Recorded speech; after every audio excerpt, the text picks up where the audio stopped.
ቤት ውስጥ ነፃነት እንደሌላት ነው የነገረችው። ቤት ውስጥ ጭንቀት እንዳለባት፣ ደስተኛ እንዳልሆነች ነው የምትናገረው።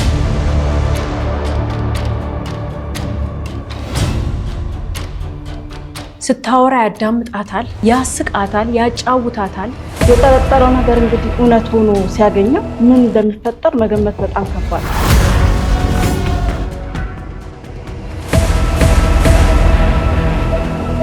ለዚህ ቤተሰብ እንግዲህ ከዚህ በኋላ ምንም ነገር አያገባኝም ማለት ነው።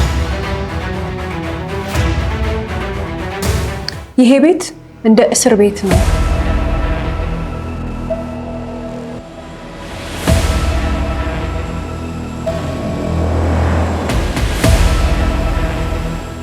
ስኬታማ በሚባል ቤተሰብ ውስጥ የተደበቀ ገመና ቢኖር አስገራሚ አይደለም። በቤተሰብ አባላት መሃል ብቻ የሚሸፈን ለማንም የማይገለጥ ምስጢር ቢኖር ለባዳ ሆነ ለዘመድ ድብቅ ሆኖ እንደሚኖር ግድ ነው።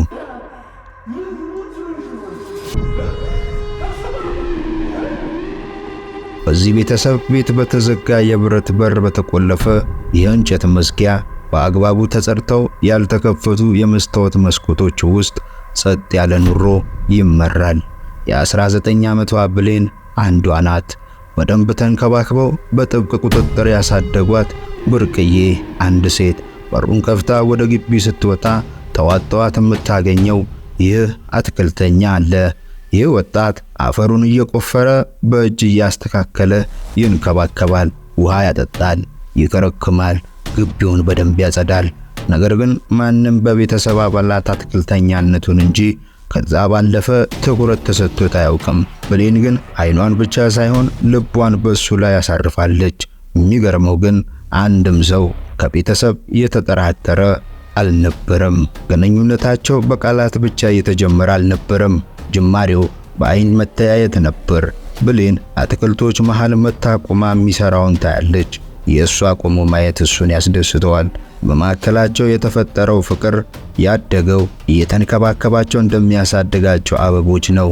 የፍቅራቸው እድገት መጠን ግን ከአትክልት የሚለየው ፈጣን፣ ምስጢራዊና አደገኛ መሆኑ ነው። በዚህ ቤተሰብ ግን በሹክሹክታና በድብቅ የተጀመረ ፍቅር በአንዴ መላ ቤተሰቡ ጋር ተዳርሶ አስፈሪ ውጤትን ይዞ ይገኛል። ታዲያ ሁለቱ ተፋቀርን ያሉ ወጣቶች የጀመሩትን ፍቅር ከእነዚህ ቤተሰቦች መሃል አንድ ሰው ማስተዋልና መጠራጠር ጀመረ። አንድ ሰው በጣም የሚወዳት፣ የሚያምናት፣ የሚከታተላትና የሚሳሳላት ሰው ስህተት እስኪያገኝባት ብቻ ሳይሆን ጥርጣሬው እውነት መሆኑን ሊያረጋግጥ አድፍጦ ይመለከታል። እውነቱ ሲታወቅ ግን ቤተሰቡ ፍቅሩን በመቃወም አላበቃም። ወንጀል ውስጥ ገቡ።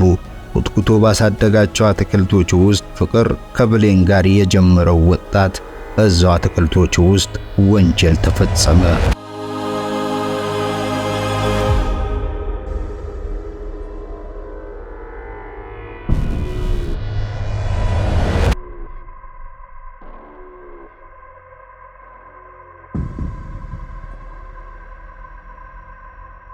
በቤት ውስጥ ማንም የቤተሰብ አባል በሌለበት በጥናት ላይ የነበረችው ብሌን በግቢያቸው አዲስ አትክልተኛ መቀጠሩን አላወቀችም። ግቢ ውስጥ ሲንቀሳቀስ ከወንበሯ ተነስታ ወደ መስኮት ተጠግታ አየችው።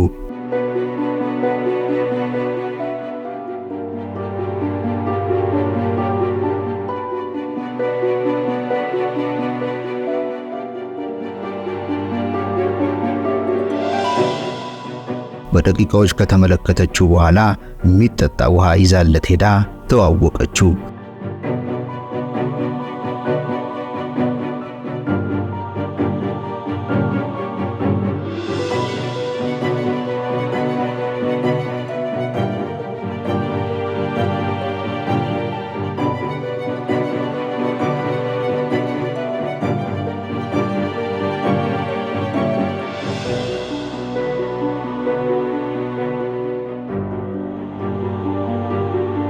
ጭንቅላቱን ቀና አድርጎ በአይኗ ላይ ያትም በፍርሃት እንዳቀረቀረ ተቀበላት። አመሰገናት። ተክሌ ይባላል ስሙን ነገራት። በፍጹም አሰሪዎቹን ቀና ብሎ አለማየትን ተለማምዶታል። ነገር ግን ዛሬ ለመጀመሪያ ጊዜ ብሌን ደፍራ ስታወራው ቀና ብሎ የአሰሪዎቹን ልጅ ተመለከተ። በሴኮንዶቹ ውስጥ ሁለቱ ሲተያዩ ሁሉ ነገር ተቀየረ።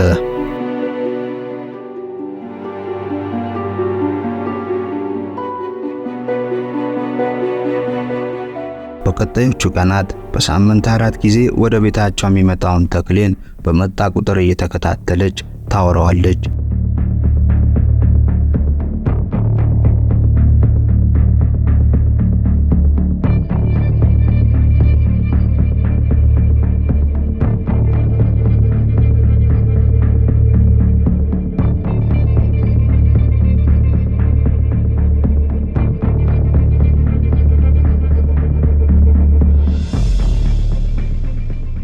ይሳሳቃሉ፣ ቆመው ያወራሉ።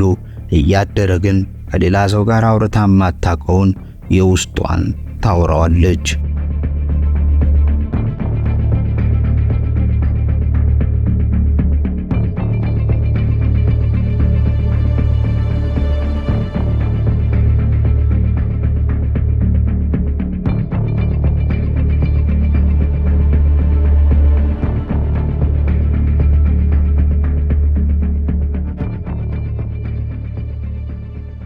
ቤት ውስጥ እንደታፈነች ነው የምትነግረው። ቤት ውስጥ ነፃነት እንደሌላት ነው የነገረችው። በጣም የሚያሳዝነው ነገር እስረኛ እንደሆነች እንደሚሰማት ቤት ውስጥ ስትገልጽለት ሰላም የሌላት ሰው መሆኗን በጣም የሚያፍኗት እነሱ አፍነውኛል በምትለው በእሷ ገለጻ ምክንያት ቤት ውስጥ ጭንቀት እንዳለባት ደስተኛ እንዳልሆነች ነው እንግዲህ የምትናገረው። ልጅ እያለቀሰችም እየከፋትም የእውነት ሰውነቷ እየተቀያየረ ፊቷ እየተቀያየረ ስሜቷ እየተቀያየረ ነው የከፋትን ነገር የምታወራውና ትልቅ የምታነሳው ነገር ብቸኝነት እንደሚሰማት የሚመለከታት ሰው እንደሌለ የሚያወራት ሰው እንደሌለ ነው የምትናገረው። እሱን ደግሞ ስንመለከተው ያወራታል፣ ስታወራ ያዳምጣታል፣ ያስቃታል፣ ያጫውታታል። እሷ የምትፈልገውን ወሬ ነው የሚያወራው። እሷ የምትፈልጋቸውን ነገሮች ሁሉ ነው የሚያደርገው። ስለዚህ እቺ ልጅ ለመጀመሪያ ጊዜ የተሰማች መሰላት፣ የተወደደች መሰላት፣ የምትፈለግ መሰላት። ይሄንን ነው እየተናገረች ያለችው። በዚህ ሁኔታ ፍቅር መገላለጽ ተጀምሮ ሁለቱ ወደማይጠበቅ ዓለም ውስጥ ገብተዋል። ሁለቱም ተደብቀዋል። ማንም ሳያያቸው በተመሳሳይ ስሜት ግን የተለያየ ዓለምና ሕይወት ያላቸው ብሌንና ተክሌ። የፍቅራቸው ግንኙነት ለነሱ የሰጣቸው ደስታ ማንም የቤተሰብ አባል ሳይጠራጠር ወራቶች አለፉ።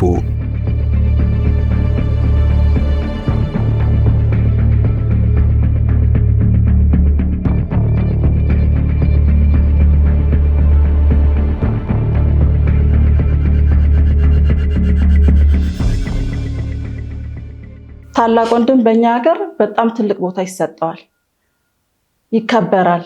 እና ደግሞ ታናሽ ናት ብሌን። 4 ወንድሞች አሏት፣ 3ቱ ቤት የሉ። ይሄኛው ወንድሟ በ9 ዓመት ይበልጣታል። ይጠራጠር ነበር ይሄ ነገር እንዳለ። የጠረጠረው ነገር እንግዲህ እውነት ሆኖ ሲያገኘው ምን እንደሚፈጠር መገመት በጣም ከባድ። አንድ ቀን ወንድምየው ተኝቶ አረፈደ። እናትና አባት ቤት የሉም።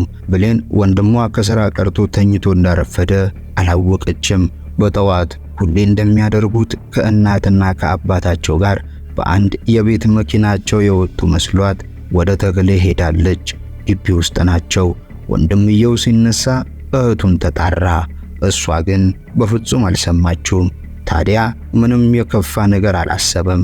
ነገር ግን ወደ ደጅ ሲመለከት በዓይኑ ያየው ነገር ውስጡን ረበሸው።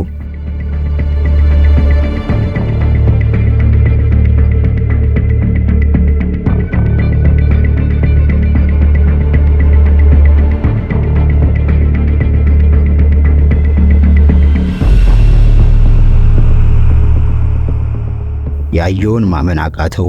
ቤቱ ተረበሸ። ተክሌ ሮጦ አመለጠ።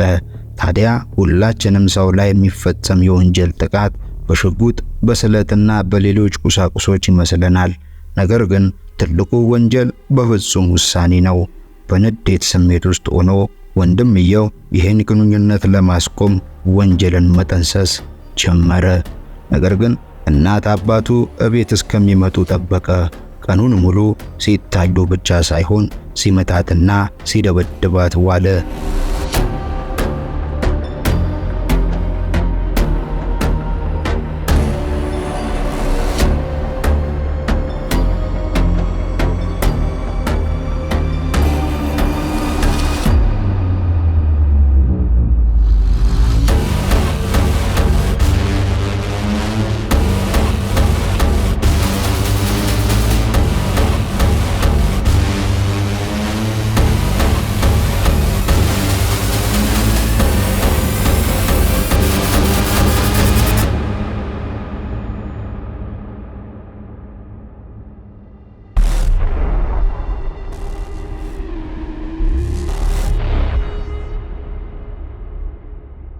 ስልኳን ነጠቃት።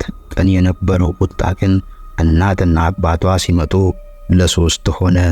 ታዲያ ሁሉም ደንግጠዋል ብቻ ሳይሆን ማመን አቅቷቸው በእውናቸው ቀርቶ በህልማቸው ይገጥመናል ብለው ያላሰቡት ነገር አሁን እውነት ሆኖ ማመን ተስኗቸዋል። ብሌን ክፉኛ ፈርታለች። አባቷ በመጨረሻ ጥያቄ ጀመሩ። ከመቼ የጀመረ ግንኙነት ነው? እናት ቀጠሉ። ለመሆኑ የእውነት ወደሹ ነው? ብሌን መልስ የላትም። በየተራ የሚጠይቋትን ነገር መልስ ሲያጣ ሶስቱም ንዴታቸው እየባሰ መጣ። ወንድምየው ግን ወደ እርምጃ መግባት አለብን ይላል። ከዚህ በኋላ አትማሪም ተባለች። ከቤት አትወጪም ቢሏትም ብሌን ከአፏ ምንም ቃል አይወጣም። ትዕግስታቸው አለቀ።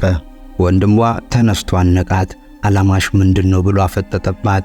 ብሌን ያኔ የተናገረችው ነገር ግን ሶስቱንም አፈዘዛቸው። እወደዋለሁ፣ አገባዋለሁ ስትል ጮኸች። ቤቱ ተናወጠ። ነገር ግን ብሌን አላቆመችም። ከቤት እወጣለሁ፣ ከእርሱ ጋር እኖራለሁ ብላ ተናገረች። 19 ዓመቴ ነው፣ መብቴ ነው ብላ አበሰረቻቸው። ብሌን የወደደችውን ተክሌን መረጠች። ከሐቅ ይልቅ ስሜቷን ተከተለች። ልቧን እንጂ መጪ ሕይወቷን አላሰበችም። ቆራጥ አቋሟ ተክሌ ሆነ። የምታደርጊውን አታውቂም ብለው ጮሁባት። እናት አለቀሱ። ልጄ ተይ ብለው እግሯ ስር ወደቁ። አባት የሚናገሩት አጡ። ወንድሟ ቁጣውን ቀጠለ። ብሌን ግን ቆራጥ ሆና ተክሌን መረጠች።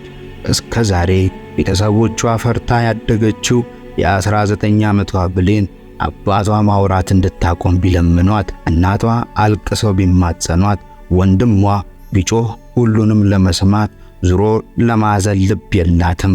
በሩን አጮኻ ዘግታ ጥላቸው ወጣች። ለመረጋጋት ተቀመጡ። ቀናት ሲያልፍ ትበርዳለች ብለው አሰቡ። ነገር ግን ብሌን ከ20 ደቂቃ በኋላ በትንሿ ቦርሳ ዕቃዋን ይዛ ስልኬን ስጡኝ ብላ ፊት ለፊታቸው ቆመች። በእናት ጮኹ። ወንድሟ እንዳትራመድ ጋረዳት። ምን እያደረግሽ ነው አላት። ከተክሌ ጋር ለመኖር ወስኛለሁ አለች። አይኗን አፍጣ ተለመነች። ተቆጡ፣ ጮኹ። ነገር ግን ልባቸውን የሚሰብር ነገር ተናገረች።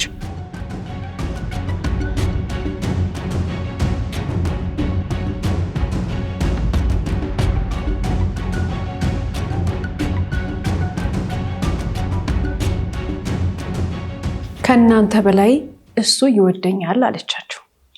ለዚህ ቤተሰብ እንግዲህ ከዚህ በኋላ ምንም ነገር አያገባኝም አለች። እናትየው፣ አባትየው፣ ወንድምየው ተክሌን ሲሰድቡት ሲያንቋሽሹት አትናገሩብኝ፣ በሱ አትምጡብኝ አለቻቸው። በደንብ ኮስተር ብላ አትንኩብኝ አለቻቸው። የሚያውቋት ብሌን አይደለም የሆነችው።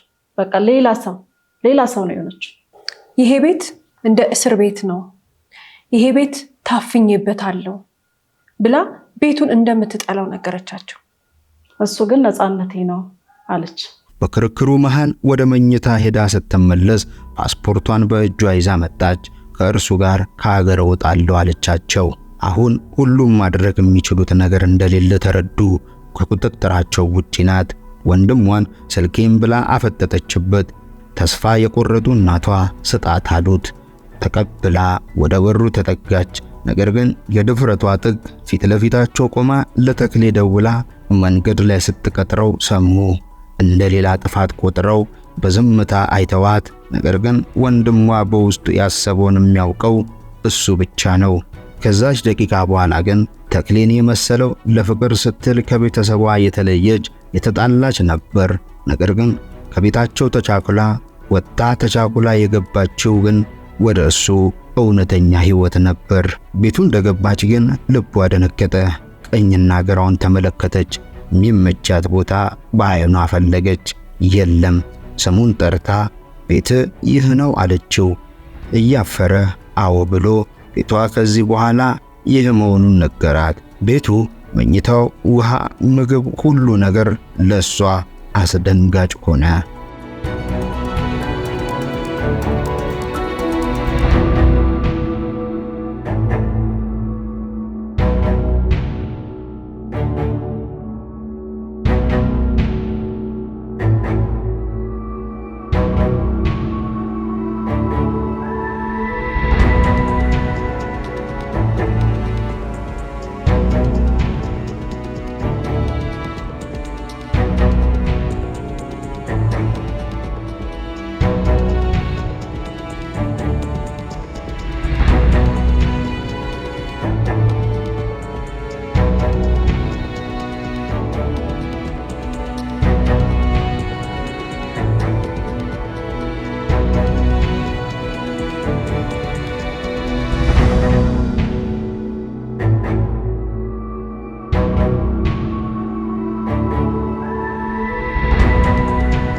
በቀጣዮቹ ቀናት ከውጭ በሚገባ ድምፅ ምክንያት ቀን ሆነ ማታ እንቅልፍ አጣች።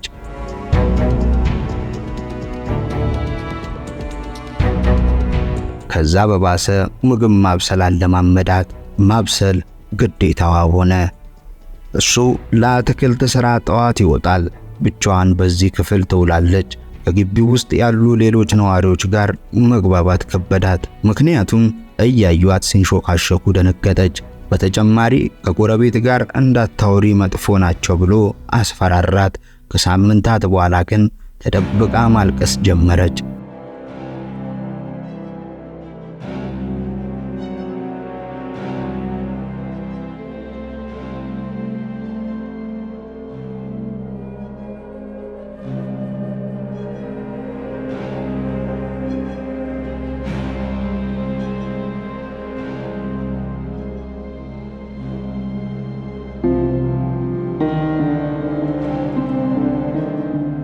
በፍጹም ያልጠበቀችው እውነት ጋር ተፋጠጠች።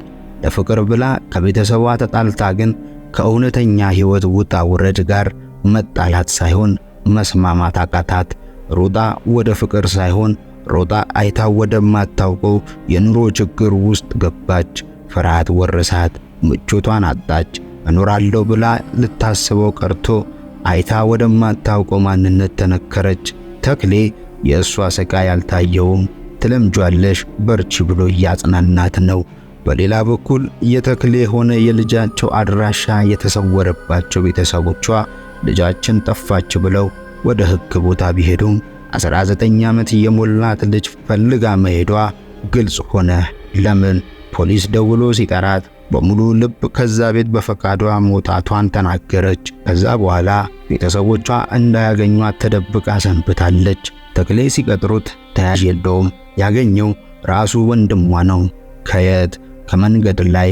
ለሱ ማወቅ የፈለገው አትክልት በአግባቡ መንከባከብ እንደሚችል ነው። በእርግጥም በደንብ መንከባከብ ይችላል። ነገር ግን ብሌንን መንከባከብ አቃተው። ብሌንና ተክሉ እያደረ ግን ኑሮ ያጋጫቸው ጀመረ። ተክሌ የቻለውን እያደረገ ነው። ለእርሷ ግን ስቃዩ አልቻለችውም። ታዲያ በሁለተኛ ወር ማታ ላይ ነበር በሚበላ የተጣሉት። ቤት ውስጥ የሚበላ ስታጣ ብሌን ወቀሰችው። ምንም የሚበላ እንደሌለ አውቃለሁ ስትለው ተናደደ። ለወቀሳ ሳይሆን ስለሌለው ነበር ያን ቀን ቃል ያወጣችው። ለዚህ ብዬ ነው ያን የመሰለ ሕይወቴን ትቼ የመጣሁት ብላ ለቀሰች። ታገሽኝ ይስተካከላል አላት። ከምሩ ነበር። ግን ወዲያው ከቤት ለመውጣት ሲነሳ የት ልትሄድ ነው አለችው። ከሚሰራባቸው ቤቶች ባለቤት አንድ ጥሩ የሚከፍለው ወደ ውጪ ስለሚሄድ ቤቱን ለተከታታይ 15 ቀን እያደረ መጠበቅ እንዳለበት ነገራት። ሲነጋ ደግሞ ሥራ በዛው ይገባል። ተጨማሪ ብር ለሁለቱም እንደሚያገኙ አሳወቃት። በተጨማሪም ግን መሃል ላይ መጥቶ እንደሚያገኛት አስረድቶ ሰዓቱ ሳይረፍድ ተነስቶ ወጣ። ብሌን ሌሊቱን ለብቻዋ ፈርታ አደረች። ጠዋት ሲነጋ ከቡና በቀር ቤቱ ውስጥ የሚበላ የለም። ቀኑን ስትተኛ ስትነሳ ስታለቅስ ዋለች። አመሻሽ ላይ ለ20 ደቂቃ የሚበላ ይዞላት መጣ። በላች።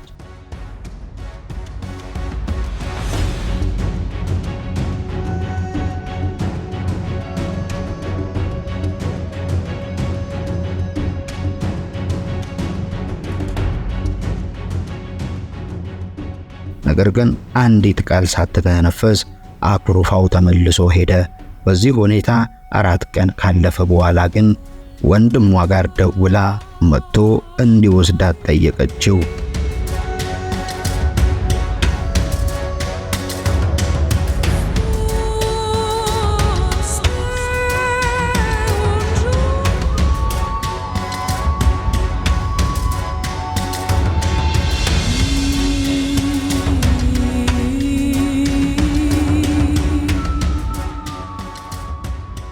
ያለችበትን ነገረችው። በዚህ ሰዓት ተክሌ ሥራ ነው። ወንድሟ መጣ። ያየው ነገር ልቡን አቆሰለው። ለዚህ ነው ትተሽን የሄድሽው ብሎ አዘነ እንጂ እህቱን አልወቀሰም። ስልኳን ተቀበለ። ወደ ቤት ይዟት ሄደ።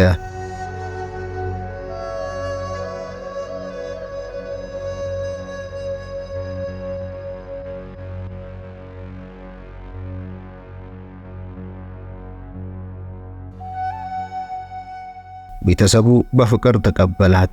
ተጎሳቁላ የመጣች ልጃቸውን እንደታመመ ሰው ለ2 ቀን ተንከባከቡ።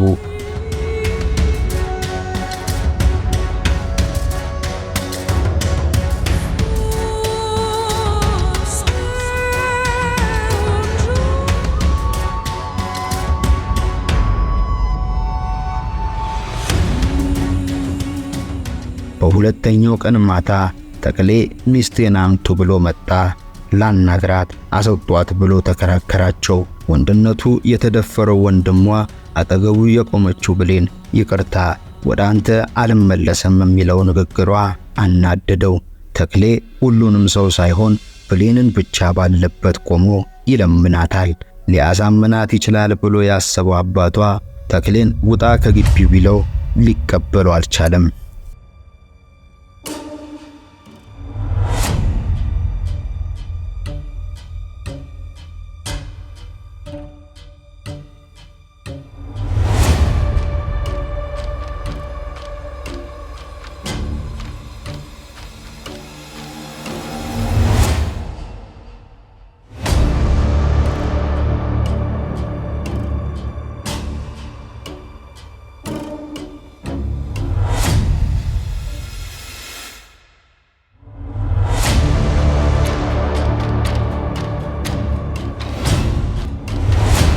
ተክሌ ምንም አላፈራቸውም። ለቤተሰቦቿም ምንም አልጨነቀውም፣ አልፈራቸውም። ረሳው ራሱ ከዛ መቶ እዛ ስራ እየሰራ እንደነበረ ራሱ ረሳው። እንዳገዙት ረሳው። የመጣበትንም ዓላማ ረሳው። ብቻ የሚያደርግ የነበረው ምንድነው? እሷን መለመን ነው። ገንዘብ ነው፣ ገንዘብ ይመጣል፣ እናገኛለን። እና እሷን ብቻ ነበር በቃ ሲለመን የነበረው። እነሱ ሲጮሁ ሲያናግሩት፣ ወንድምየውም እየተሳደበ መጣ። በጣም በቃ ተናዶ ስለነበረ ግን እሱ ትኩረቱ የነበረው እሷን መለመን። እነሱ ናቃቸው፣ በጣም ናቃቸው። ወንድሙ በዚህ መሃል እንግዲህ በጣም እየተሳደበ እየተናደደ መጣ ማለት ነው። የወንድምየው ስድብ እየበዛ ሲመጣ ነው እንግዲህ እንዳልሽው ከፍ እያለ ሲመጣ ሲያንቋሽሸው፣ በጣም እየተበሳጨ ሲናገረው ንቋቸው ነበረ አይደል? ትንሽ ቆየና ግን በጣም ከፍ እያለ ሲመጣ የስድቡ መጠን ምን አለ? ምን ታመጣላችሁ ከዚህ በኋላ? ምንም የትም እኮ አትደርሱም። ልጅቷ ነፍሰ ጡር ናት፣ አስረግሼን የመለስኩላችሁ ብሎ ተሳለቀባቸው። የዚህን ጊዜ ወንድምየው ራሱን መቆጣጠር አቃተው። ጣለውና መደብደብ ሲጀምር አባትየው ደግሞ ሄደው ይዘው መጥተው በድንጋይ አንድ ቦታ እንደገና ተመልሰው መጥተው ደግሞ በሌላ ድንጋይ እያደረጉ 3 ቦታ ፈነከቱት። አባትና ወንድሟ ወደ ሕግ ቦታ ቀረቡ። ባደረሱት ጥቃት ተፈረደባቸው። ወንጀለኛ ሆኑ። የማሳከሚያ ወጪ እንዲከፍሉና የእስር ትዕዛዝ ሲወሰን ተቀበሉ። ተክሌ ታክሞ ሕይወቱን ቀጠለ። ብሌን ግን ሙሉ ለሙሉ ከእርሱ ጋር ያልናትን ግንኙነት አበቃ። እርግዝናው ግን እውነቱን ውሸት የታወቀ ነገር የለም። አንዳንዶች ጽንሱ እንዲቋረጥ ተደርጎ ነው ይላሉ፣ ሌሎች ጽንስ አልፈጠረም አሉ።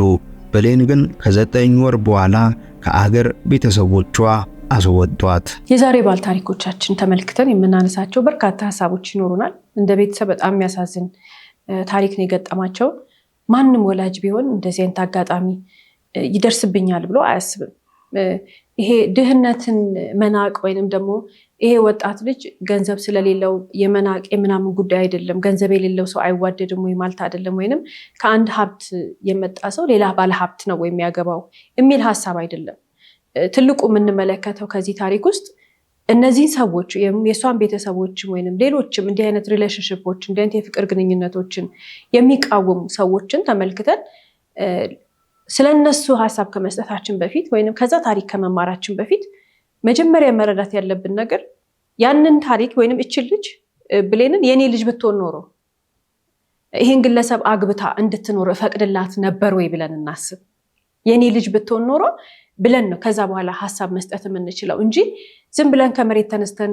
ምክንያቱም በርካታ ሰዎች ጎረቤቶቻቸው፣ ዘመዶቻቸው ወይሱ እንደዚህ ስለሆነ ይናቁት፣ ከነሱ ስላነሰ ነው እኮ ይናቁት፣ ወይንም ከነሱ ያነሰ ትምህርት ቤት ስለሄደ ነው ይናቁት ብለው ይሄን ቤተሰብ ያገለሉ ሰዎች እንዳሉ እዚህ ታሪክ ላይ ሰምተናል። እና ሁላችንም ብንሆን መጀመሪያ ስለዚህ ቤተሰብ ከማውራታችን በፊት የኔ ልጅ ቢሆንስ ብለን ብናስብ መልካም ነው።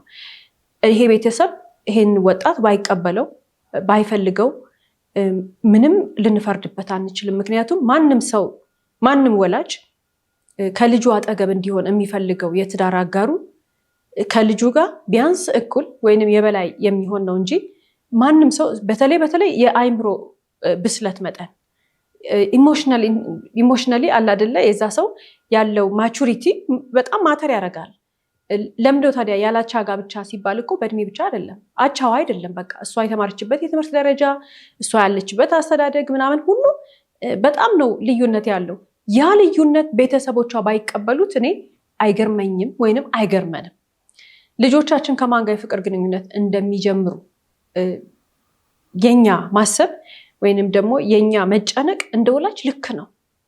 ልክ ሆኖ ግን እንዴት አድርገን ነው ወደ ትክክለኛው መስመር የምናስገባው የሚለው ነገር ላይ ግን ትኩረት ማድረግ መቻል አለብን። ቁጣ፣ ስድብ፣ የወደደችውን ሰው ማንቋሸሽ ምናምን በፍጹም ልጆቹን አያስተካክላቸውም ወይንም ማይሆን ግንኙነት ሲገቡ አይመልሳቸውም ወደኛ። እንግዲህ ልጆችን ስናሳድግ ወላጆች በየእድሜያቸው ሊያውቁ የሚገባውን ነገር መናገር አለባቸው፣ ማሳወቅ አለባቸው። ሲያሳድጓቸውም ከልጅነትም ጀምሮ በየእድሜያቸው እነሱ ማወቅ አለባቸው ብለው ያሰቡትን ነገር እንደየእድሜያቸው መናገር፣ ማስረዳት፣ ማስተማር ግድ ይላል ማለት ነው። ያለበዛ እናጣቸዋለን። ልጆቹ ኦልሬዲ ካመለጡም በኋላ ካለፈ በኋላ ብንጮህ ምንም ዋጋ አይኖረውም ማለት ነው። ስለዚህ ቀድመን ለመጠንቀቅ በግልጽነት እንደ ጓደኛ ሆኖ እንዳልሹም በቁጣና አግሬሲቭ በመሆን አይደለም ልጆችን መመለስ የምንችለው፣ ግን እንደ ጓደኛ ሆነ ቀርበን ለጓደኞቻቸው አሁን ልጆች ብዙ ነገር ያወራሉ፣ ብዙ ነገር ያጫውቷቸዋል። ታዲያ ለምንድን ነው ለወላጆች ለታላላቆች ወንድሞቻቸው እህቶቻቸው ማይናገሩት? ምክንያቱም ቁጣን ስለሚፈሩ። ያ ደግሞ ልጆቹን ወደ አላስፈላጊ መንገድ እንዲሄዱ ያደርጋቸዋል። አሁን እቺ ልጅ ብሌን በዚህ ታሪካችን ስንመለስ ይሄ እድሜዋ እንግዲህ ወጣት ናት። በቃ ይሄ ስሜት ሊመጣ ይችላል፣ ግን ቀድመው መናገር አለባቸው፣ ቀድመው ማስረዳት አለባቸው። በዚህ እድሜ ላይ ምን አይነት ነገር ማድረግ እንዳለባት፣ ምንድን ነው ማስቀደም ያለባት፣ ትምህርቷን ነው ማስቀደም ያለባት፣ የወደፊት ህይወቷን ነው ማስቀደም ያለባት። ይሄ ነገር ደግሞ ተመልሶ እንደሚመጣ የሆነ እድሜ ላይ ይሄን ነገር እንደምታገኘው በራሷም እንደምታሳካው መናገር፣ በግልጽ መናገር አለባቸው። ይህም ባለማድረጋቸው እንግዲህ ልጅቷን ሊያጧት ይችላሉ። አዲስ ሊሆንባት ይችላል፣ አዲስ ስሜት ሊሆንባት ይችላል። ስለዚህ አሁን እሷ መወደድን ነው በቃ የፈለገችው፣ መፈቀርን ነው። አዲስ ነገር ስለሆነ ይህን መለማመድ ትፈልጋለች። ይሄ እድሜ በጣም ብዙ ልጆች የሚቸገሩበት፣ ብዙ ወላጆች የሚቸገሩበት ሰዓት ነው። ይሄ ፋየር ኤጅ የምንለው ማለት ነው። ለመመለስም በጣም ከባድ የሆነበት ነው እና በዚህ እድሜ ካልነገርናቸው፣ በግልጽ ሆነ መስመር ካላስያዝናቸው ያመልጡናል። ካመለጡ በኋላ ደግሞ መመለስ ከባድ ነው የሚሆነው። በሴት ደግሞ በጣም ይብሳል። እርግዝና ይመጣል፣ ማት ነገር ይመጣል። ያንን ነገር ከሆነች በኋላ ትልቅ ሆና ብዙዎችን መጥቀም ስትችል፣ ራሷን ማስተዳደር ስትችል፣ ራሷን መቻል ስትችል፣ እንደገና ቤተሰብ ላይ ሆና እንደገና ልጅ ይዛ ሌላ እንደገና ትግል ነው የሚሆንባት። ስለዚህ ወላጆች ማድረግ የሚገባቸው ነገር በየእድሜ ክልላቸው ለልጆች ማሳወቅ፣ ማወቅ የሚገባቸውን ነገር በየእድሜ ክልል መናገር አለባቸው፣ ማሳወቅ አለባቸው። በግልጽ እንደ ጓደኛ ቀርበው ከዚህ ነገር ለመታደግ ለመከላከል ማለት ነው። ስለዚህ ወላጆች ይህን ነገር ጠንክረው መስራት አለባቸው። በጣም እንደ ጓደኛ መቅረብ አለባቸው ማለት ነው። ከዛ በተጨማሪ እንግዲህ ልክ እንደ ዛሬ የባል ታሪኮቻችን እንደ ብሌን እናትና አባት፣ ወንድሞች፣ 4 ወንድሞቿ እንደገጠማቸው እያንዳንዳችን እኛም የምንወዳቸው የተንከባከብናቸው ሴት ልጆች ልክ ቲኔጀርስ ሲሆኑ ፍጹም ከነሱ ጋር ሊሆን ከማይገባ ሰው ጋር የፍቅር ግንኙነት ሊጀምሩ ይችላሉ። ይማራሉ ብለን ባሰብናቸው እድሜ ትምህርታቸውን አቁመው ወደማይገባቸው መንገድ ሊሄዱ ይችላሉ። ይሄ ማለት እንዴት ነው? 2 አይነት መንገድ ሊሄድ ይችላል። ልጅቷ ወይንም ደግሞ ይቺ ልጅ በቃ ገና ማደግ ስትጀምር ቲኔጀር ስትሆን እኛ እንደ ወላጅ በአይናችን ስናየው ወደሚያስደነግጠን የፍቅር ህይወት ውስጥ ስትገባ፣ ወደማንፈልገው የፍቅር ህይወት ውስጥ ስትገባ ቀኝና ግራ መንገድ አለው። ይሄ ህይወት ወይንም ደግሞ ይሄ ሪሌሽንሽፕ አይበጃትም ብለን ከወሰንን፣ ያ ሰው ከእሷ ጋር መሆን የለበትም ብለን ከወሰንን፣ ውሳኔው የእኛ ብቻ ሳይሆን የህይወት ግዴታ ያስወስነናል። እንደዚ አይነት ነገር በቃ ማይሆን ሰው አይሆንም ብለን ማንም ሰው ቢሆን የማይቀበላቸው አይነት ህይወቶች አሉ። በቃ ልንቀበለው ማንችለው ህይወት አለ። በዛ ሰዓት አንድ ነገር ነው የልጅቷን የህይወት መስመር የሚያስቀይረው ነገር፣ እሱም የኛ ትዕግስት ነው። እናቶችም አባቶችም አሳዳጊዎችም ሁሉ መረዳት ያለባቸው ነገር በምንም ተአምር በቃ የትኛውም ምድራዊ ኃይል የምንለው ነገር አንዲት ሴት ልጅ በተለይ ቲኔጀር ሆና የሆነ ሰው ጋር የፍቅር ግንኙነት ጀምራ ያንን ሰው ወደድኩኝ ካለች ማስቆም አይችልም። ማንም አያስቆማት። ህይወቷን ታበላሻለች። ይሄ ሰው ክፉ ነው። ለምን ነፍሰ ገዳይ አይሆንም? በቃ ወደድኩኝ ካለች እዛ ሰው ጋር አትሂጂ ብንላትም ትሄዳለች። ምንድነው እንዳትሄድ የሚያረጋት? ምንድነው እዛ ሰው ጋር ያላትን ነገር ትታ የራሷ ህይወት ላይ ትኩረት አድርጋ ከሚሆናት ሰው ጋር እሷን ከሚመስል ሰው ጋር እንድትቀጥል የሚያረጋት የኛ ትዕግስት ነው። ይሄ በጣም ትልቅ ጥበብ የሚጠይቅ ነገር ነው። እኛ እዛ ሰው ላይ ያየነውን ነገር እቺ ልጅ እንድታይ ለማድረግ የመጀመሪያ ስራ ያንን ሰው አለመጥላት ነው። እሷ የወደደችውን ሰው ከጠላንባት፣ እሷ የወደደችውን ሰው ከሰደብንባት፣ እሷ የወደደችውን ሰው ካጣጣልንባት የምትለጠፈው ከኛ ጋር አይደለም። የምትለጠፈው ከዛ ሰውዬ ጋር ነው፣ ከማይሆናት ሰውዬ ጋር ነው። ያ መጥቶ ህይወቷ ማንነቷን ሁሉ ከሚያሳጣት ሰው ጋር ሄዳ ትለጠፋለች። ብልጥ ወላጅ ግን ምን ያደርጋል? መታ ስትነግረውም ይሁን ሰው ሲነግረውም ይሁን ምናምን ይሁን መጀመሪያ የራሱን ስሜት ይቆጣጠራል። ጸጥ ነው የሚለው። ከዛ በኋላ ካወቀ ጎበዝ ከሆነ እንዴት አድርጎ ያችን ልጅ እንደሚያናግራት እንደሚያሳምናት ያስባል። ካላወቀ ግን ሰው ይጠይቃል፣ ባለሙያ ጋር ይሄዳል። ማንም ወላጅ ስለደነፋ ስለተሳደበ እውነት ኖሮት አያሳምንም። የሚያሳምነው ትዕግስት ነው። እሷ የወደደችውን ሰው እሺ፣ እሷ የወደደችውን ሰው ልክ ነሽ፣ እሷ የወደደችውን ሰው አዎ ስንል ቢያንስ ያንን ሰው የምታገኘው ቤት ውስጥ ሆና ነው። እዚህ ቤት ከኛ ጋር ሆና ነው። የዛን ሰው ምንነት ደግሞ የሚገለጥላት እኛ አጠገብ ሆና ነው። በጣም የኛ ማንነት ነው እንግዲህ ልጅቷ ወይ የዛን ሰው አይታ አውቃ ነው አልፈልግም ይሄንን ትላለች። አንደኛው መንገድ ቅድም ያነሳሁት ማለት ነው። ሁለተኛው መንገድ ደግሞ እኛ እንዴት ይሄ እንደዚህ የምንል ከሆነ አትንኩብኝ ብላ እንደ ዛሬ ባል ታሪካችን ሄዳ ማይሆን ህይወት ውስጥ ትገባለች። ስለዚህ ወላጅ ብልጥ ነው መሆን ያለበት። ሴት ልጆቻቸው ወላጆች ከማይፈልጉት በቃ ለእሷ ህይወት ከማይሆን ሰው ጋር የፍቅር ግንኙነት ቲኔጀር ሆና ስትጀምር ወይም ትንሽ አደግ ብላ ስትጀምር ወላጆች ምን እንደሚያደርጉ ካወቁ ልጅቷ እነሱ ያዩበትን መነጽር ለልጅቷ መስጠት የሚችሉት በትዕግስት ነው። መመለስ ይቻላል። ከባድ ነገር አይደለም። ከባድ የሚያደርገው እኛ ልጅቷን ከወጠርናት ነው። እኛ ልጅቷን እልህ ውስጥ ከገባን፣ የወደደችውን ሰው ከሰደብንባት፣ የወደደችውን ሰው ካንቋሸሽንባት፣ የወደደችውን ሰው ካጣጣልንባት ልጅቷ ሄዳ ከሱ ጋር የምትለጠፈው። ብልጥ ወላጅ ግን ፈለግሽው ወደድሽው ጥሩ ነው አይደለም የሚለው፣ ዝም ብሎ ምን እንደሚያደርግ ነው የሚያስበውና የሚያደርገው። አንዳንድ ልጆች በጣም በሚያሳዝን ሁኔታ በጣም የወደዱት ሰው ወይንም የፍቅር ግንኙነት ውስጥ የገቡበት ሰው እንደማይሆን እያወቁ ወላጆቻቸው በጣም አይሆንም ሲሏቸው ሄደው አርግዘው ይመጣሉ። ማን የጎዱ ነው ይመስላቸው? ራሳቸውን ነው የሚጎዱት አይደል? ለዚህ ነው ቲኔጀር ማለት ትልቅ ሰው የሚሰራውን ስራ የሚሰራ ግን የትልቅ ሰው ጭንቅላት የሌለው የህፃን ጭንቅላት ያለው ሰው ነው። ጭንቅላታቸው ሙሉ ለሙሉ አልዳበረም። የሚያረጉትን ነገር አያውቁትም። በተለይ እንደዚህ አይነት ነገር ላይ በጣም ያናድዱናል። ልባችን ቁስል ይላል። እንደ ወላጅ የምናደርገው ነገር ነው የሚጠፋል።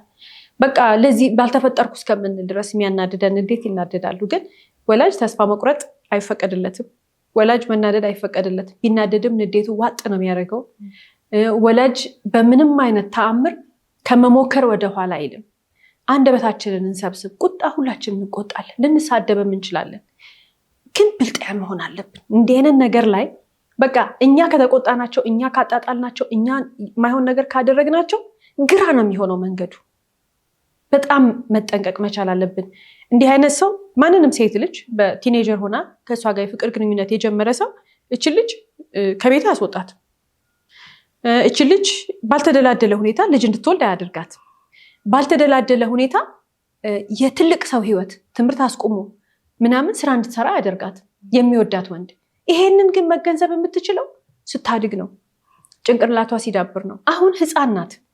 ስለዚህ ማንም ትልቅ ሰው፣ ማንም ወላጅ፣ ማንም አሳዳጊ፣ ታላቅ ወንድ ምናምን እልህ ከመያያዝ ይልቅ ሀሳባችን እንድትረዳው ነው አይደል? እንድትረዳው እኛ ታጋሽ መሆን አለብን። አለዚያ ግን ውጭ ያለው እወድሻለሁ እያለ ውጭ ያለው እያባበለ ፍቅረኛ የተባለው ማለት ነው።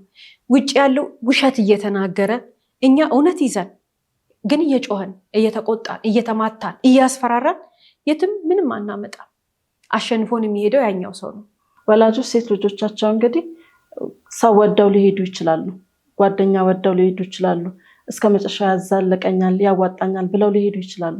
በዚህም መሀል እንግዲህ እርግዝና ሊፈጠር ይችላል። ስለዚህ አሁን ኦልሬዲ እርጉዝ እንደሆነች ቢታወቅ ልጅ ነው ያድጋል እና እንደ ልጃቸው አድርገው መቀበል አለባቸው። እሷን መንከባከብ አለባቸው እንጂ መግፋት የለባቸውም። እሷ ልክ አይደለሽም ብሎ አሁንም መታገል የለባቸው። የተፈጠረውን ነገር እንደገና እንደ ልጃቸው ተቀብለው ማሳደግ አለባቸው ማለት ነው። ልክም ባይሆን ግን ኦልሬዲ እሷ ይሄን ነገር የማይሆነውን ነገር እንግዲህ አልፋለች፣ ተጋፍጣለች። ስለዚህ እንደገና ደግሞ እንደ ልጅ አድርገው መንከባከብ ይኖርባቸዋል ማለት ነው። ሌላው በእንደነዚህ አይነት ግንኙነቶች ወቅት እነዚህ ቲኔጀር ልጆች፣ የዛሬው ባለታሪካችን ገና ትንሽ ልጅ ናት። ልክ እንደሷ ትናንሽ ልጆች ወደ እንደነዚህ አይነት ያልተፈለገ በቃ ወላጅ ሊቀበለው የማይችለው ለእሷም ህይወት የማይሆን ብለን የምናምንበት አይነት ግንኙነቱ ሲገቡ ልጆቹ የማያውቁት ነገር የትልቅ ሰው ስራ ግን ደግሞ ባልሰለጠነ ወይም ባላደገ ጭንቅላት ውስጥ ኢሞሽናሊ ማቹር ሳያደርጉ ጾታዊ ግንኙነት ይጀምራሉ። በወንድና በሴት መካከል የሚደረግ ግንኙነት ማለት ነው። ያንን ሲደረግ ደግሞ እንደሚረገዝ ያውቃሉ እኮ፣ ግን ልክ ወደ ራሳቸው ሲመጣ ምን ማድረግ እንዳለባቸው አያውቁ። እርግዝና መከላከያ ምናምን የሚባለው ነገር የትልቅ ሰው ስራ አይደል? የትልቅ ሰው ስራ እየሰሩ እኮ ነው። መከላከያ መውሰድም የትልቅ ሰው ስራ ነው። አያረጉትም፣ ግን ልጅ ነዋ፣ ጭንቅላታቸው አላደገም። መረዳት ያለብን ነገር ለምሳሌ አሁን የዛሬ ባል ታሪኮቻችን ወንድምየው አንድ ቀን አይደለም ምንም 2 ቀን አይደለም ቀናቶች አይተዋል አይደል? ታሪኩ ላይ እንደተመለከት ነው ብዙ ጊዜ ነው፣ የተወሰኑ ጊዜያቶች ቢያንስ 2-3 ቀን በዚህ ልጅ ጉዳይ በአትክልተኛው ጉዳይ ተመልክተዋታል። ግንኙነታቸው ምን እንደሆነ ክሊር ነው። ለምንድን ነው እነዚህ ሰዎች ይሄን ነገር ስታደርግ ከዚህ ሰው ጋር ጾታዊ ግንኙነት ጀምራቸዋል እንዲህ ታደርጋላቸው ቢባል አትናገርም። ግን አንድ ከመካከላቸው እናትየው አባትየው ወይ ከ4 ወንድሞቿ መካከል ቤት ውስጥ ይኑሩም አይኑሩም መጥተው እጇን አንጠልጥሎ ወስዱ የእርግዝና መከላከያ እንድትወጋ ቢያደርጓት ኖሮ ይሄ ነገር ይፈጠር ነበር? ለዚህ ነው ወላጅ አንዳንዴ እንደዚህ ማውራት መናገር ምናምን ነውር ይመስላል። ማሰብ ራሱ ነውር ነው። አንዳንድ ተግባሮች ግን ባህል አይደግፋቸውም፣ አናኗራችን አይደግፋቸውም፣ ሰዎች አይደግፏቸውም፣ ህይወት ግን ያድናሉ። ወላጅ ብልጥ መሆን መቻል አለበት። ያችን ጊዜ ያችን ነገር እስከምታልፍ ድረስ መታገስ፣ ማስረዳት። በጣም ከጨነቃቸው ለፖሊስ ሄደው መናገር ይችላሉ እኮ፣ ለፖሊስ ሄደው መግለጽ ይችላሉ፣ ለፖሊስ ሄደው ማስረዳት ይችላሉ፣ የገጠማቸውን ነገር መንገር ይችላሉ፣ ሴቶች ጉዳይ መሄድ ይችላሉ። ምን ላርግ ብሎ ማስረዳት አለባቸው። ለልጅቷ ሐኪም መናገር ይችላሉ። በጣም ብዙ መንገድ አለ እችን ልጅ የምንታደግበት። ለዚህ ነው በትንሽ ጭንቅላት ማለት ደግሞ ባላደገ ማቹር ባላደረገ የልጆች ጭንቅላት ውስጥ እልህ ከመያያዝ እኛ እንደ ትልቅ ሰው ጎላ ያለውን ኢሜጅ አይተን የትልቅ ሰው ተግባር መውሰድ መቻል ያለብን። ግን አሁን ሄደች ለምሳሌ አንድ እንደዚህ አይነት ህይወት የገጠማት 18 ዓመት ያልሞላት ልጅ መተሽ ለምሳሌ የኔ ልጅ ልትሆን ትችላለች። አይተሻት ሁኔታዋን እንደ ጓደኛ መተሽኛ ቤት አይተሻት ሁኔታዋን እቺ ልጅ እንደዚህ አይነት ነገር የጀመረች ይመስለኛል እና እርግዝና እንዳይፈጠር እርግዝና መከላከያ ሄደሽ አስወጊያት ብትይኝ ምን ምልሽ ይመስልሻል? በጣም ከባድ ነው። አይሽ እንደዚህ የሚከብደን ለምንድን ነው? ስለምናፍር ነው። በግልጽ ስለማንወያይ ነው። ኢቭን ባል ለሚስቱ እንደዚህ ብሎ ይነግራታል፣ ሚስት ለባሏ እንደዚህ ብላ ትነግረዋለች። ይቺ ልጅ እንደዚህ አይነት ነገር ልትጀምር ስለምትችል እንደዚህ አይነት ነገር ውስጥ እናስገባት፣ የእርግዝና መከላከያ የሚባል እንትን ውስጥ እናስገባት፣ እርግዝና መርፌ ውስጥ እናስገባት ወይ ምናምን ውስጥ በርዝ ኮንትሮል ላይ ማለት ነው። ማን ነው የሚለው አይለንም። እኛ ግን አእምሯችን የነቃ ካለ አንድ ሰው አንድ ቆራጥ ሰው አንድ ውስን ያደረገ ሰው ከቤተሰብ ውስጥ ብድግ አድርጎ ሄዶ ይሄን ነገር ማድረግ ይችላል። የቆራጥ አስተሳሰብ የውሳኔ ሰው የሆነ ሰው ይሄን ነገር ማድረግ አለበት። የማንንም ነገር መስማት አይደለም ያለብን። ህይወት አድን ነው ይሄ። በቃ የሰውን ህይወት መታደግ ማለት ነው፣ የወንዱንም የሴቷንም። እና ሞኝ መሆን የለብንም። አንዳንድ አስተሳሰቦች፣ አንዳንድ አመለካከቶች፣ አንዳንድ ጎጂ ልማዶች ከኛ ክብር ብንፈጽማቸው ከኛ ክብር ዝቅ አያረጉንም፣ ክብራችንን አይጥለንም። ብዙ ኪሳራችንን ግን ይታደገናል። በጣም ብዙ ኪሳራ ሳይፈጠር በፊት ገፍተን እንድናቆመው ያደርገናልና ማስተዋል መቻል አለብን። አይምሮ የተሰጠን ደግሞ እንድናስተውል። ልጆች እንግዲህ የፍቅር ግንኙነት ሲጀምሩ እድሜያቸው ነው ደግሞ የሚጀምሩበትን ወቅት ይታወቃል። ስለዚህ ወላጆች ያንን አይተው ያንን ተገንዝበው በእድሜያቸው ማወቅ የሚገባቸውን ነገር መናገር፣ ቀድመው ማስጠንቀቅ አለባቸው። ኦልሬዲ እንግዲህ የፍቅር ግንኙነት ከጀመሩ ምን ማድረግ እንደሚገባቸው መናገር አለባቸው። በግልጽ ምንድነው ማድረግ ያለባቸው፣ ምንድነው እያደረጉ ያሉት በደንብ እንዲነግሯቸው። ደግሞ ምን ስቴፕ ድረስ ነው እየሄዱ ያሉት ከጓደኞቻቸው ጋር ወይም ደግሞ ከጓደኛዋ ጋር ምን ስቴፕ ድረስ እየሄደች ነው ያለችው፣ ምን ላይ ናቸው የሚለውን ነገር በደንብ ማወቅ አለባቸው። ከዛ ማስጠንቀቂያ መስጠት፣ ወደፊት ደግሞ ህይወት መኖር እንዳለባቸው መናገር። እርግዝና ሊፈጠር ይችላል ቅድም እንደተባለው ማለት ነው። ስለዚህ እርግዝና ተፈጥሮ ልጅ ወልደው ከዛ በኋላ እንዴት ነው የሚያሳድጉት? ምንድነው የሚያበሉት? ምንድነው የሚያጠጡት? በማን ነው የሚኖሩት? ተመልሰው ወደ ቤት መጥተው እንደገና ወላጆቻቸው ላይ ተቀምጠው እንደገና ሌላ ልጅ እንደገና ያሳድጋሉ? እሱን ሁሉ በግልጽ መናገር አለባቸው። እራሳቸውን መጀመሪያ መቻል እንዳለባቸው እና ይሄ ነገር ቀጥሎ እንደሚመጣ ነው ማስረዳት ያለባቸው። ስለዚህ በግልጽ ማውራት አለባቸው ማለት ነው። ሌላው ደግሞ ምንድነው ከሆነ በኋላ እች ልጅ እንግዲህ ወይ ደግሞ ሳታውቅ ወይ ብዙ ነገር አባብሏት ሊሆን ይችላል፣ ብዙ ነገር ማርኳት ሊሆን ይችላል፣ አምልጧት እንደዚህ አይነት ነገር ከጓደኛዋ ጋር ሪሌሽንሽፕ ጀምራ ሊሆን ይችላል። ስለዚህ ቀርበን የምንጠራጠር ከሆነ ቀርበን የተፈጠረውን ነገር እንዲያስረዷቸው እንዲነግሯቸው መወትወት አለባቸው። እንደ ጓደኛ መጠየቅ አለባቸው። እንዲናገሩ ማወጣጣት አለባቸው። ከዛ በኋላ ያለው ስቴፕ እንግዲህ ምን እንደሚሆን አብረው ከወላጆቻቸው ጋር ተስማምተው ያንን ነገር ቢያስተካክሉ እነሱም ልጆቹም ፌል አያደርጉም ማለት ነው። አትሊስት ልጅ ነው የሚወለደው፣ እንክብካቤ ይኖራል፣ ከእናት ከአባታቸው ጋር እንዲያድጉ ይደረጋል። ስለዚህ ሜዳ ላይ አይወድቁም ማለት ነው። ተስፋ ያጣ ብኩን አይሆኑም ማለት ነው። ሌላው እንግዲህ ሴት ልጆች በወጣትነት እድሜ ቲኔጀር ሆነው በተለያየ እድሜ ክልል ውስጥ ሆነው ኢቭን ትልቅም ሆነው ስለ እርግዝና ያላቸው ግንዛቤ አናሳ በመሆኑ የተነሳ የተለያየ ነገር ውስጥ ያለ እድሜያቸው ይገባሉ። ይሄ እንደ ማህበረሰብ በተለያየ ቦታ መማር መቻል አለብን። ከሴት ልጆች አጠገብ የሚሆኑ መምህራን ወይ በተለያየ ማህበራዊ ጉዳይ ምክንያት ከሴት ልጆች አጠገብ የሚሆኑ የትኛውም ሰው ስለዚህ ጉዳይ ክፍቱን መንገድ ካገኘን፣ ማውሪያውን ሁኔታ ካገኘን ሳንፈራ ብናስረዳቸው የብዙ ሴት ልጆችን ህይወት እንታደጋለን። ከዛ በተጨማሪ ደግሞ ስለ ህይወት ማስረዳት መቻል አለብን። ስለ ህይወት ማስረዳት ማለት አንድ ሴት ፍቅር ውስጥ ስትገባ ፍቅር ብቻውን እንጀራ እንደማይሆን ማስረዳት መቻል አለብን። ፍቅር አሁን እቺ ልጅ ወደደችው፣ የዛሬ ባል ታሪካችን አበላት፣ ልጁ አጠጣት፣ ባየነው ሁኔታ ተሰቃይታ ነው ወደ ቤት የተመለሰችው። እና ሴት ልጆች መረዳት አለባቸው ማለት የወደዱት ሰው መውደድ መልካም ነው፣ ፍቅር መልካም ነው። ግን አብሮ ለመኖር መወሰን የምትባለው ነገር ጋር ሲኬድ፣ ለማርገዝ የምትባለው ነገር ጋር ሲኬድ ከተኖረ በኋላ አይደለም ሙከራ። ብዙ እህቶቻችን፣ ብዙ ልጆቻችን፣ ብዙ የምንወዳቸው ሰዎች ካጠገባችን ዋጋ ሲከፍሉ አይተናል። ሌሎችም ሰዎች በየሚዲያው እንመለከታለን። ሁሉም ሴት አንድ አይነት መንታ እስከሚመስል ድረስ ዋጋ የሚከፍለው ምንድን ነው? ተዋደድን ይላሉ። ከተዋደዱ በኋላ ከዛ ተረገዘ፣ አላወኩም ነበር ይላሉ። ከዛ አንድ ላይ ለመኖር ወሰንን። ከዛ አንድ ላይ ለመኖር ከተወሰነ በኋላ ሊያስተዳድረኝ አልቻለም ይላሉ። ለምንድን ነው? ብዙ ምክንያት አለው። አንድ ነገር ግን ሴቷ ጋር ጥፋት አለ። እሱ ራሱን ሳያስተዳድር እሷን ከነ ልጇ እንዴት አድርጎ ያስተዳድራታል? ራሱን ማስተዳደር ካልቻለ ወንድ ለምንድን ነው እርግዝና የሚፈጠረው? ሰው እኮ እንደ ሰው የመጀመሪያው ነገር ማየት ያለበት እዛ ቤት ውስጥ እገባለሁ ይሄንን ወንድ አግብቼ እኖራለሁ ብላ ስታስብች ሴት ያበላኛል፣ ያጠጣኛል፣ ጣሪያ ያለው ቤት ውስጥ ያኖረኛል፣ መጠለያ አለው ወይ፣ ውሃ አለ ወይ፣ መኝታ አለ ወይ ብላ መጠየቅ አለባት። ቤዚክ ኒዶች አሉ። እነዛን 5 ቤዚክ ኒዶች ያሟላሉ ብላ መጠየቅ መቻል አለባት። መሰረታዊ የሆነ ነገሯ ሳይሟላላት ሴት ልጅ ምን ልሁን ብላ ነው ለራሱ መኖር ካልቻለ ሰው ጋር ሄዳ የምታረግዘው? ምን ልሁን ለምን ብላ እንደዚህ አይነት ክብር አይደለም ሴት ልጅ የሚገባት። ራሷን ማክበር መቻል አለባት። ለራሷ ቦታ መስጠት መቻል አለባት። ማንም ሴት ልጅ ተደክሞላት ነው የምታድገው። ሴት ልጅ በጣም ብዙ ዋጋ ተከፍሎ ነው ሰው የሚያሳድጋትና እርግጠኛ መሆን ያለብን ነገር ማንም ይውደደን ማንም አይውደደን፣ እኛ ግን ራሳችን እንወዳለን። እኛ ግን ለራሳችን ክብር አለን።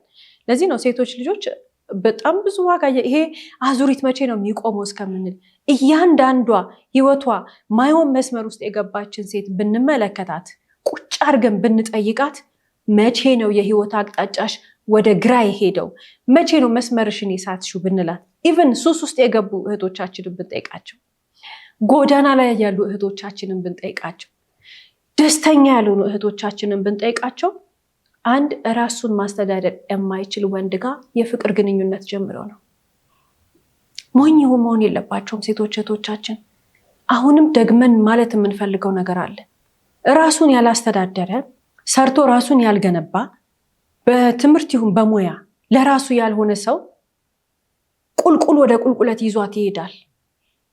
ምክንያቱም የእሱ ፍቅርና የእሷ ፍቅር እንጀራ ሊሆን አይችልም። ከመሬት ተነስተን ይላሉ አንዳንድ ሰዎች ስንጋባ አሉ በጣም ትንሽ ነገር ነው የነበረን እኮ ዛሬ ትልቅ ደረጃ ደርሰናል አሉ። ያ ሰው ያ ወንድ መጀመሪያውኑ በቀን 1 ጊዜ የሚሆን በቀን 3 ጊዜ እየበላ ያ ሰው ራሱን ያስተዳድራል። የሚኖርበት ቤት አይደለም ማተር የሚያደርገው፣ ወይ ደግሞ የሚበላው እንጀራ የምግቡ ብዛት የምግቡ አይነት አይደለም። መጀመሪያውኑ መኪና ይግዛ ቤት ይግዛ እኮ አይደለም ያልነው። ልብ ማለት ግን አለብን። ያ ሰው ራሱን ያስተዳድራል። ጠዋት ተነስቶ ወደ ስራ ይሄዳል። እድሜው ነው እየሰራ የሆነ ነገር በሆነ ጊዜ ያገኛል። እነዚህ እህቶቻችን እኮ ዋጋ የሚከፍሉት እኮ 24 ሰዓት ፀሐይ ሞቆ ወደ ቤት ወደሚገባ ሰው እኮ ነው። ስራ እኮ አይሰራ። ከዛ ደግሞ በሱም ብሶ ስራ ሳይውል ማታ ደግሞ መጠጥ ሊጠጣ ይሄዳል።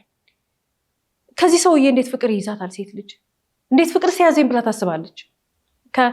ከማይሰራ ሰው እኔ ለመናገርና ለማሰብ ይከብደኛል። ይሄን እንደ ወላጅ ኃላፊነት ያለብን ሰዎች አለን። እንደ ማህበረሰብ ኃላፊነት አለብን። ሴት ልጆችን በተለያየ አጋጣሚ አስተማሪ ሆነንም ሊሆን ይችላል፣ የሆነ ነገር አሰልጣኝ ሆነንም ሊሆን ይችላል። የምናገኝ ወንድም ሴቶችም ማስረዳት መቻል አለብን። ስለ ህይወት ማውራት አለብን። ይሄ እንዴት ነው ህይወትን በምን አይነት መንገድ መሄድ እንደሚቻል፣ የሴት ልጅ የህይወት ምርጫዋ ምን መሆን እንዳለበት በብልጠት እንደሆነ መምረጥ ያለባት። ይሄን ካደረኩኝ እንደዚህ አይነት ሴት ሆናለሁ፣ ይሄን ካረኩኝ በዚህ መንገድ ነው የሚሄደው፣ ከከሌ ጋር ከተጣመርኩ እንዲህ ነው የሚያደርገኝ ብላ የምታስብ ሴት መፍጠር የምንችለው አሁንም ቢሆን ጭንቅላቷ ላይ መስራት ስንችል ነው። ሀሳባችንን ውስጣችን ያለውን ሀሳብ ለዛች ሴት ማስረዳት ስንችል ነው። በልጅነቷ ከህፃነቷ ጀምሮ እንዲህ አይነት ሰው አጠገብ ከሄድሽ ህይወትሽ እከሌን ይሆናል፣ እንዲህ አይነት ሰው ኮች እንደዚህ ትሆኛለሽ እያልን መንገር አለብን። ሴት ልጅ ከገንዘብ ጋር የተያያዘ አይደለም ውሳኔዋ። ሴት ልጅ ከአይምሮ ጋር የተያያዘና መስራት መገንባት ራሱ ማጠንከር ከሚችል ሰው ጋር ማንነቷ መለጠፍ ያለበት መተሳሰር ያለበት መሆን ያለበት ብለን የምንወስንበት ምክንያት የሚባክን የሴት እድሜ የሚባክን የሴት ህይወት መኖር የለበትም ምድር ላይ። በጣም ብዙ ሴቶች እህቶቻችን ትላንትና ዋጋ ከፍለዋል። ከሰነፍ ጋር ተጣምረው፣ ከማይሰራ ወንድ ጋር ተጣምረው። ደግሞ አይተሽ ከሆነ እንደዚህ አይነት ሰዎች ብዙ ልጅ ነው የሚወልዱት እና እሷ ተርባ የወለደቻቸው ልጆች አስርባ ልጆቹ ትምህርት ሳይማሩ ገና እድሜያቸው ከመድረሱ እንደገና ያንን የአባታቸውን ስንፍና የእናታቸውን ስንፍና ደግሞ ለመሸፈን ደግሞ ልጆቹ ወጥተው ደግሞ ስራ ሲሰሩ ምን አይነት አስተሳሰብ ነው? ለምንድን እንዲህ የምናደርገው? እንደዚህ መሆን የለበትም። ሴት ልጅ ጠንካራ ራሱን ሰርቶ ማስተዳደር የሚችል ራሱን በየቀኑ ለመገንባት በጠዋት ተነስቶ ከሚተጋ ሰው ጋር ነው መሆን ያለባት። ይሄንን እያስተማረ ልጆቻችንን የምናሳድግ ከሆነ በትልቁ ከማይሆን ሰው ጋር ግንኙነት ውስጥ አይገቡምና ራሳችንን ጠንካራ አድርገን መረዳት ያለብንና ልጆቹንም ማስረዳት ያለብን እውነት ይሄ ነው። ይሄን እውነት ልጆች መገንዘብ መቻል አለባቸው። ውድ የስለ ህይወት ቤተሰቦች፣ ታዳጊ ወጣት ልጆች በተገቢው ሰዓት ግንዛቤ እንዲኖራቸው ወላጅ ማስተማር ያለበትን ሁሉ በእድሜያቸው ተገቢ በሆነ መንገድ ስለ ፍቅር ህይወታቸው ማስረዳት ከተመሳሳይ ችግር ይጠብቃል እያለን ወላጆች ከልጆቻቸው ጋር በአግባቡ መወያየት እንዲችሉ ወላጆች በትኩረት ቤታቸው መስራት አለባቸው እያለን የዛሬን በዚያ አበቃን።